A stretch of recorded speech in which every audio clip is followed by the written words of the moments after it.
গাজায় ইসরায়েলি আগ্রাসনের প্রতিবাদে গেল বৃহস্পতিবার তেল আবিবের সঙ্গে সব ধরনের বাণিজ্য বন্ধের ঘোষণা দেয় তুরস্ক। বলা হয়, যতদিন পর্যন্ত গাজায় বর্বরতা চালাবে ইসরায়েল, ততদিনই এই সিদ্ধান্ত বহাল থাকবে।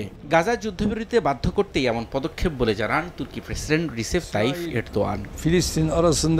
তুরস্কের এই সিদ্ধান্তে চরম বিপাকে পড়তে যাচ্ছে তেল আবিব। এরই মধ্যে আঙ্কারার বাণিজ্য বন্ধের প্রভাব পড়তে শুরু করেছে ইসরায়েলে। ইসরায়েলি সংবাদ মাধ্যম ক্যালকালিস্টির এক প্রতিবেদনে বলা হয়, তুরস্কের এই বাণিজ্য বয়কটের প্রভাবে আগামী কয়েকদিনের মধ্যেই ভুগতে শুরু করবে ইসরায়েল। খাদ্যসহ নিত্যপণ্যের দাম হু হু করে বেড়ে যাবে। সবচেয়ে বড় প্রভাব পড়বে ইসরায়েলি নির্মাণ শিল্পের ওপর, সঙ্গে অটোমোবাইল খাতেও দেখা দেবে সংকট।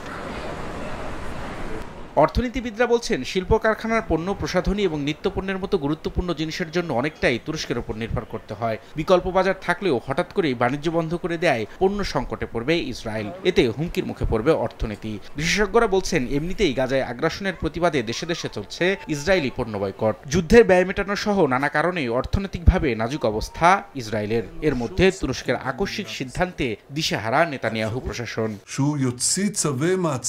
ইসরায়েলি সংবাদ মাধ্যম বলছে, তুরস্ক বাণিজ্য সম্পর্ক ছিন্ন করার পর বেশ অবাক হয়েছে নেতানিয়াহু সরকার। কারণ তারা ভেবেছিল তুরস্ক বাণিজ্য বন্ধ করে দেওয়ার হুমকি দিলেও এটি কখনো কার্যকর করবে না। কিন্তু তুর্কি প্রেসিডেন্ট রিসেপ তাইফ এরদোয়ানের এমন কঠিন সিদ্ধান্ত ভাবিয়ে তুলেছে তেল আবিবকে। তুরস্কের বিকল্প বের করতে লম্বা সময় প্রয়োজন হবে। Başta Amerika olmak üzere Rabiul Islam আওলাদ, সময় সংবাদ।